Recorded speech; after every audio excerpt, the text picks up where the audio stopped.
Pues aquí seguimos, queridos amigos y amigas, trayendo la emisión más de este canal de YouTube, Nelter de la Cruz. No se les olvide de darnos su like aquí abajo con la campanita. Dale a apoyar a los youtubers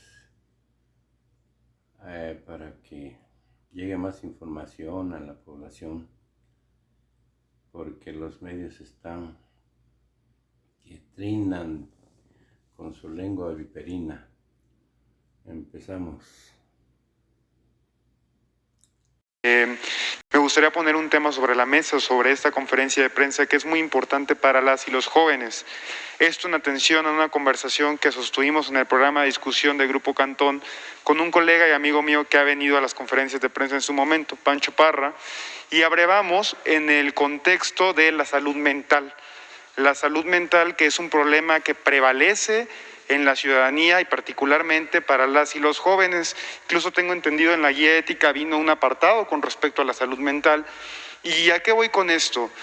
Beneficiosamente, ahorita que la pandemia ha cedido, que sigue siendo prioridad del COVID-19, pero quizás con base en todas las políticas públicas que ha tenido su gobierno y las estrategias en educación, ¿sería posible que se pudiera presentar en esta conferencia de prensa cuáles serían los avances que tiene la salud pública y la salud mental para los jóvenes en el país y cuál sería su opinión para tratar de atender este tema en el ámbito educativo, porque se tiene que empezar desde las escuelas, y las estrategias que se tendrían para evitar este desgaste en toda la ciudadanía?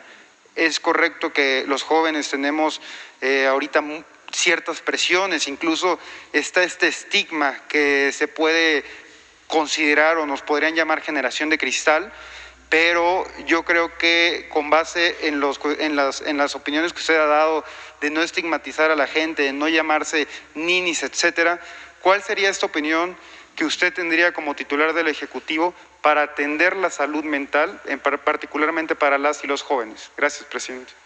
Pues estamos atendiendo a los jóvenes, garantizando el acceso a la educación, que eso es muy importante, y garantizándoles el derecho al trabajo.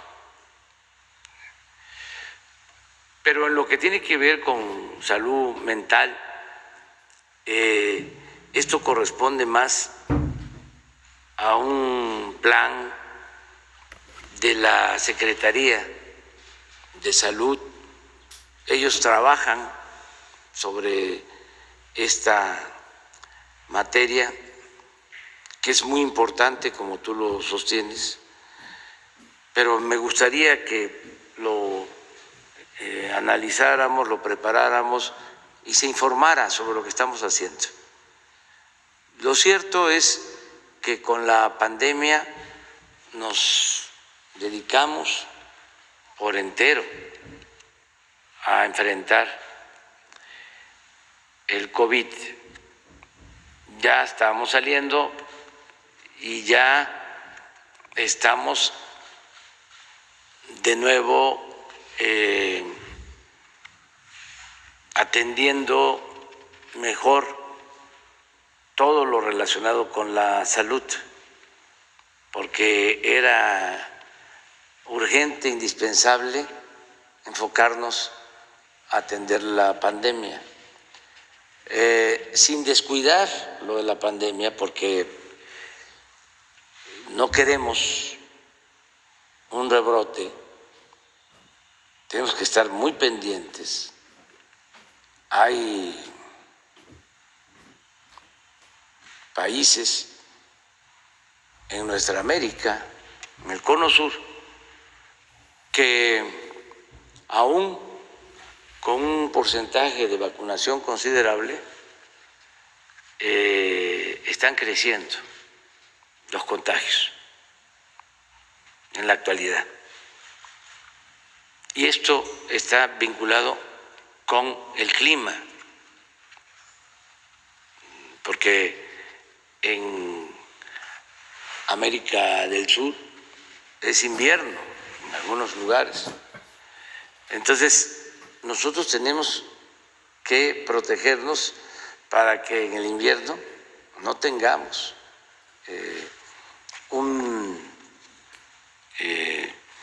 incremento en el número de contagios. Hay que estar pendiente también de las nuevas variantes.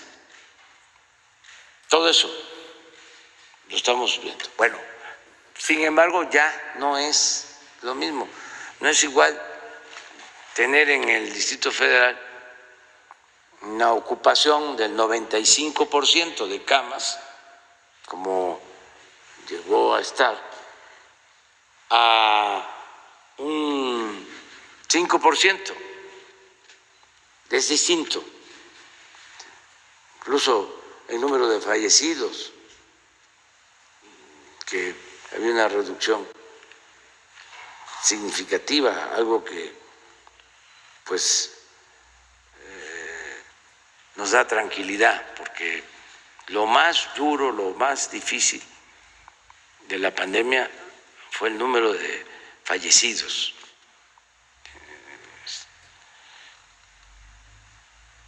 Muchos recuperados, pero también más de 230,000 hasta ahora fallecidos. Eso duele. Entonces, si seguimos como vamos, vacunando, protegiendo,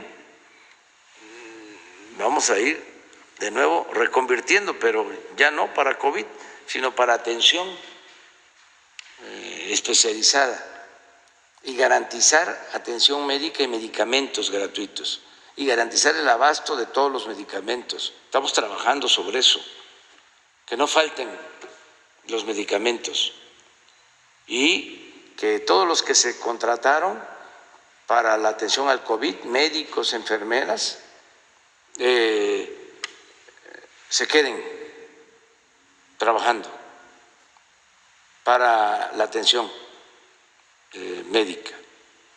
Y esto que tiene que ver más con especialidades, pero sí vamos a informar. Yo espero que en un martes de la salud ya no hablemos solo de la pandemia, sino que hablemos del plan de salud en general. ¿Qué vamos a hacer con los hospitales que terminamos de construir, que equipamos para atención al COVID? ¿Cómo los vamos a convertir en hospitales generales o en hospitales de especialidades? La contratación del personal, médicos generales, médicos especialistas, enfermeras, trabajadores de la salud, todo el plan. Estamos esperando un tiempo más, porque todavía es COVID. Ayer la Secretaría de la Defensa envió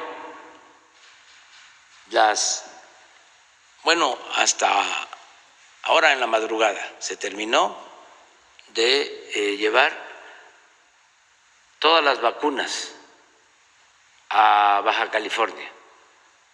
Vamos a comenzar a vacunar en Baja California, en los 6 municipios: San Quintín, Ensenada, Rosarito, Tijuana, Tecate y Mexicali. 1,350,000 dosis de 18 años en adelante. Y esperemos terminar en 15 días. Todo. Y nos seguimos a la frontera de Sonora, San Luis Río Colorado, Sonoita,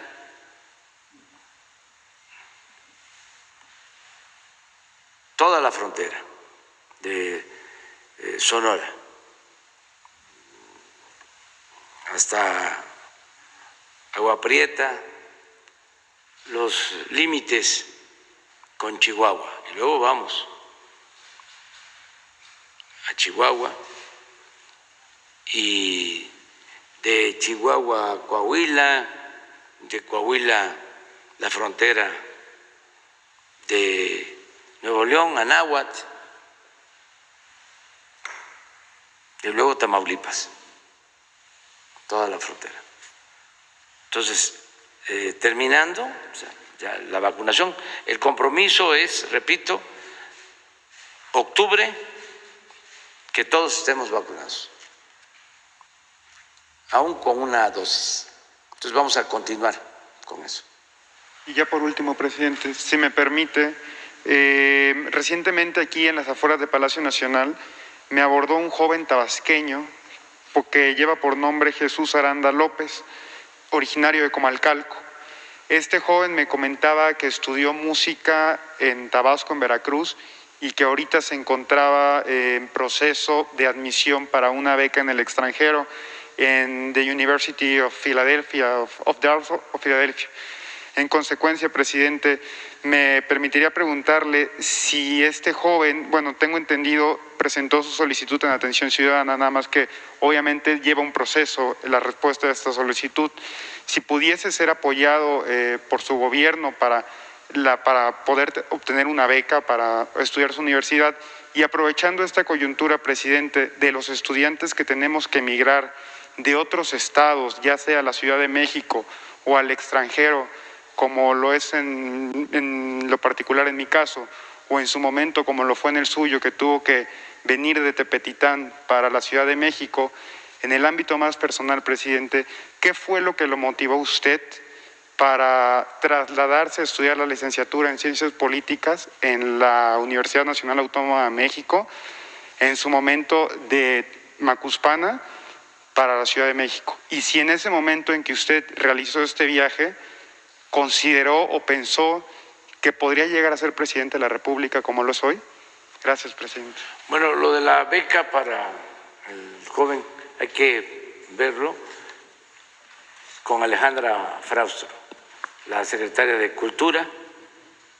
En mi caso, yo terminé la prepa en Tabasco y decidí venir a estudiar.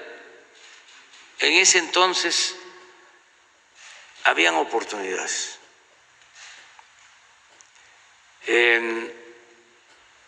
El hijo del campesino, del obrero, del comerciante, eso siempre lo digo, podía ascender en la escala social con el estudio y con el trabajo. Había lo que llaman los sociólogos movilidad social. Eso desapareció con el periodo neoliberal. No tengo ninguna fijación, pero hicieron mucho daño. Se dedicaron a saquear y le cortaron las alas a millones de mexicanos que no pudieron salir adelante. Por eso muchos optaron por irse a buscar la vida a Estados Unidos. Fíjense la paradoja, ¿no? Los que se fueron, porque aquí no habían oportunidades durante el periodo neoliberal, ahora son los que nos están ayudando más. Porque lo que nos envían en remesas, lo que envían a sus familiares, significa la principal fuente de ingresos del país. 40,000 millones de dólares, y vamos a llegar este año posiblemente muy cerca de los 50,000 millones de dólares. Bueno, ¿cuándo se fueron?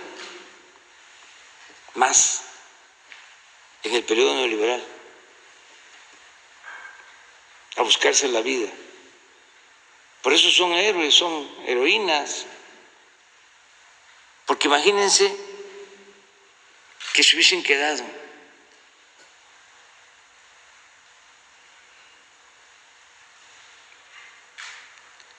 si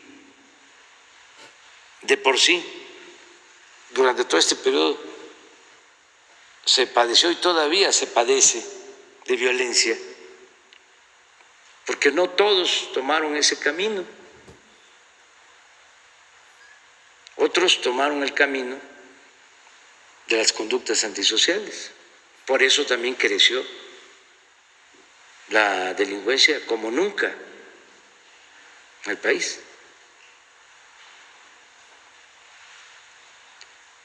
Entonces antes no era así. También para que los jóvenes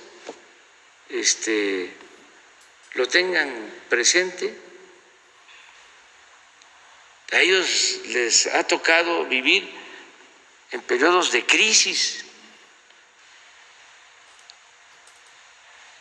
Antes, en términos cuantitativos, el crecimiento económico de México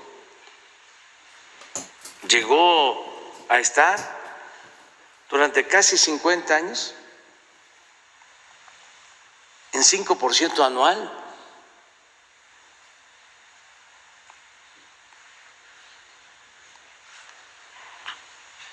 Desde el 64, no, desde el 58 hasta el 70, 2 sexenios, cuando estuvo de secretario de Hacienda Antonio Ortiz Mena, 6% de crecimiento anual.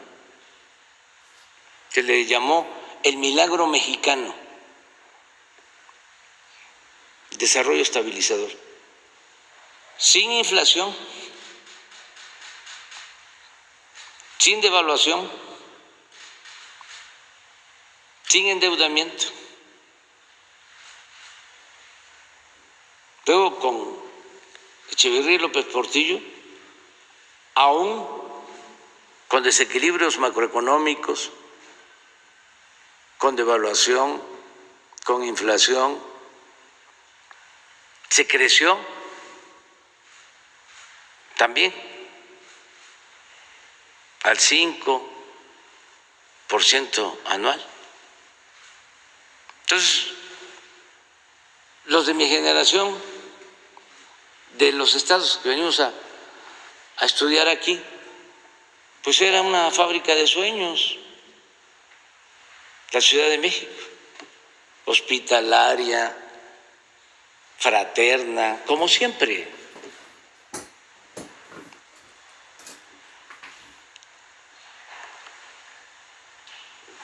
Teníamos becas. Yo viví en la casa del estudiante tabasqueño, aquí en la colonia Guerrero, en la calle de Violeta. Vivíamos 80. Nos daban pues la casa, el hospedaje, cuartos, las literas, en cada cuarto 4, baño colectivo, comida, nos llevaban costales de pan, carne, frijoles, arroz, la cocina, no se pagaba pasaje. Yo tomaba el camión en el Monumento a la Revolución hasta por todo Insurgentes, hasta Ciudad Universitaria.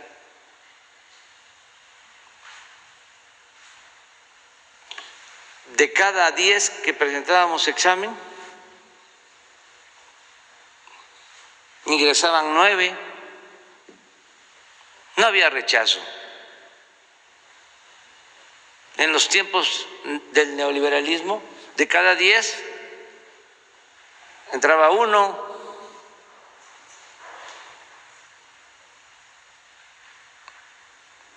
Entonces, ¿qué queremos ahora? Que de nuevo haya movilidad social, que todo el que quiera estudiar tenga la oportunidad de hacerlo, que no importe la condición económica, social de los padres, que la educación no sea un privilegio, sino un derecho de todos. ¿Cuándo empezaron a querer privatizar la educación? En el periodo neoliberal. Empezaron reformando el artículo 3 con Salinas, siendo Zedillo secretario de Educación. ¿En qué consistió esa reforma? En que la educación solo iba a ser gratuita en el nivel básico, es decir, preescolar, primaria y secundaria. Y dejaron libre al mercado el nivel medio superior y el nivel superior. Y empezó la privatización en escuelas particulares. Empezó a crecer la matrícula de escuelas particulares, al mismo tiempo que no se fundaban universidades públicas. A mí me tocó como jefe de gobierno crear una universidad pública en la ciudad y no se hacía una universidad pública en la ciudad desde que se creó la metropolitana. O sea, llevaba 20 años que en la ciudad no se hacía una universidad pública, que coincide con el periodo neoliberal. Hay estados, y ahora se están padeciendo las consecuencias, en donde no se impulsó la educación pública, como Guanajuato. Todo era escuelas de paga, privatizar la educación, como si fuese una mercancía.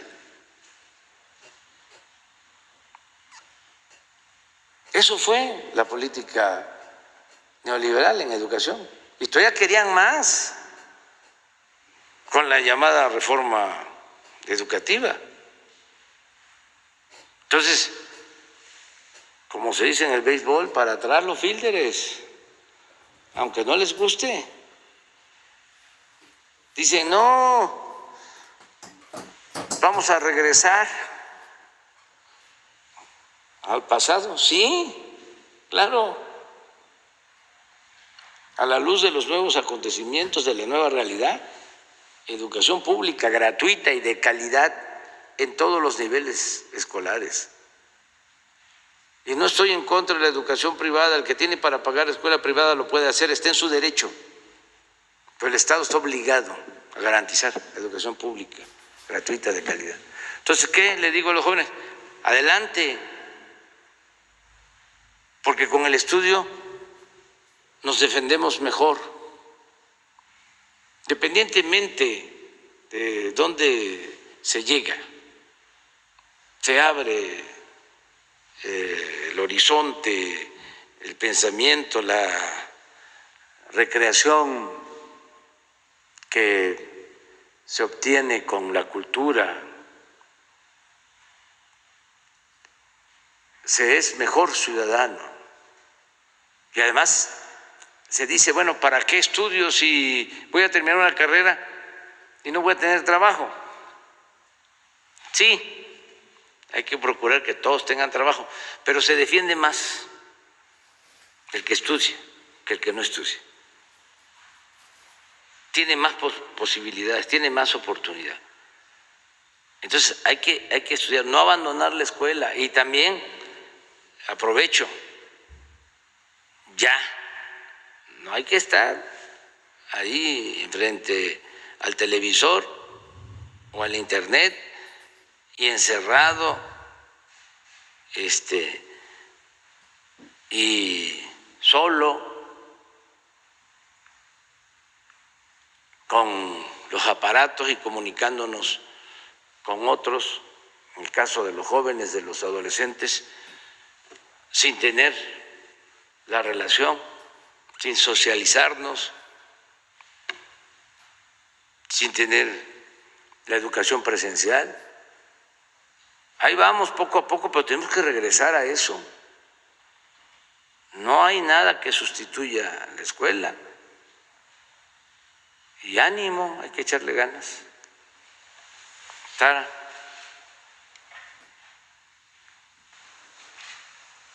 Gracias, presidente. Buenos días. Hablaba justo de la vacunación en la frontera. Yo quisiera preguntarle si se llegó ya a un acuerdo ayer con el secretario de Seguridad Nacional para la reapertura de la frontera, porque decía el canciller que quizá dependería del porcentaje de vacunación en las ciudades. Usted habla de que va a ir por estado, entiendo. ¿Cómo se reabriría?